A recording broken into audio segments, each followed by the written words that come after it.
उसने उसे तीनों लोकों का राजा बना दिया। ये है कहानी महिषासुर और देवी दुर्गा की। बहुत समय पहले असुरों के कुल में एक शक्तिशाली बालक का जन्म हुआ। उसका नाम था महिषासुर। वो आधा मनुष्य और आधा भैंसे के समान था। बचपन से ही उसके मन में एक ही इच्छा थी, तीनों लोकों पर राज करना। इस शक्ति को पाने के लिए उसने हजारों वर्षों तक कठोर तपस्या की।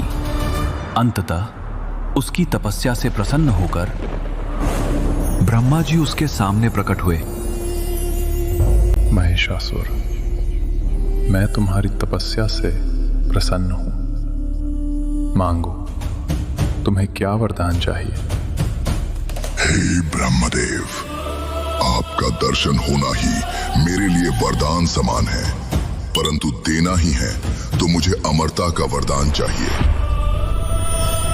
महिषासुर, ये किसी भी प्रकार से संभव नहीं है, क्योंकि इस संसार में जो भी जन्म लेता है उसकी मृत्यु भी निश्चित है।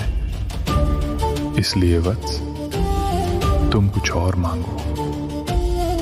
ऐसी आज्ञा ब्रह्मदेव, तो मुझे ऐसा वरदान दीजिए कि तीनों लोकों में कोई भी देवता, कोई भी असुर और कोई भी पुरुष मुझे कभी मार ना सके।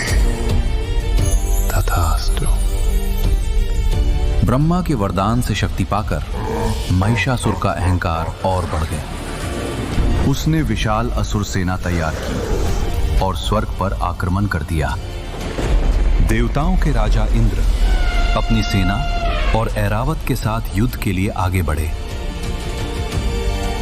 परंतु महिषासुर की शक्ति के सामने देवता अधिक देर तक टिक न सके। कुछ ही समय में महिषासुर ने स्वर्ग पर कब्जा कर लिया। देवता भयभीत होकर ब्रह्मा, विष्णु और शिव के पास पहुंचे और उनसे सहायता की प्रार्थना की। देवताओं की पीड़ा सुनकर त्रिदेव क्रोधित हो उठे। तीनों के शरीर से दिव्य ऊर्जा निकलने लगी।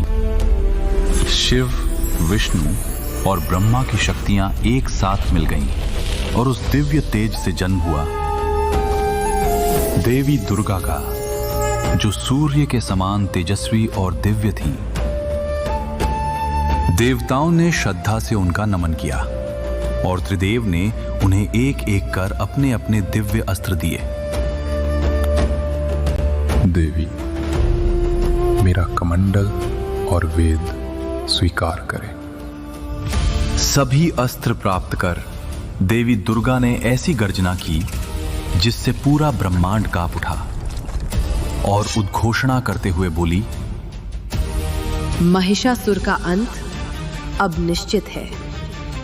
जब महिषासुर को देवी दुर्गा के आने का समाचार मिला तो वह हंस पड़ा।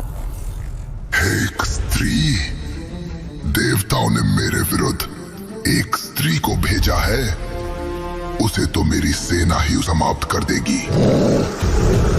और फिर असुरों की विशाल सेना देवी दुर्गा पर टूट पड़ी। देवी के अस्त्र बिजली की तरह चलने लगे। उनका सिंह असुरों पर टूट पड़ा, जिस कारण कुछ ही समय में सारी असुर सेना नष्ट हो गई। अब युद्ध भूमि में केवल दो शक्तियां बची थीं, देवी दुर्गा और महिषासुर। दोनों के बीच भीषण युद्ध शुरू हो गया। महिषासुर अपनी माया से बार बार रूप बदलने लगा। कभी भैंसा, कभी सिंह, कभी हाथी और कभी एक विशाल योद्धा। ये युद्ध 9 दिन और 9 रातों तक चला। अंत में देवी दुर्गा सिंह से छलांग लगाकर महिषासुर को भूमि पर दबा देती हैं। यह कैसे संभव है? मैं एक स्त्री से हार गया। महिषासुर, तुमने अपने वरदान में सबका नाम लिया, परंतु स्त्री का नाम नहीं लिया। इसीलिए आज तुम्हारा अंत एक स्त्री के हाथों हो रहा है। इतना कहकर देवी दुर्गा अपने त्रिशूल से एक ही वार में महिषासुर का वध कर देती हैं।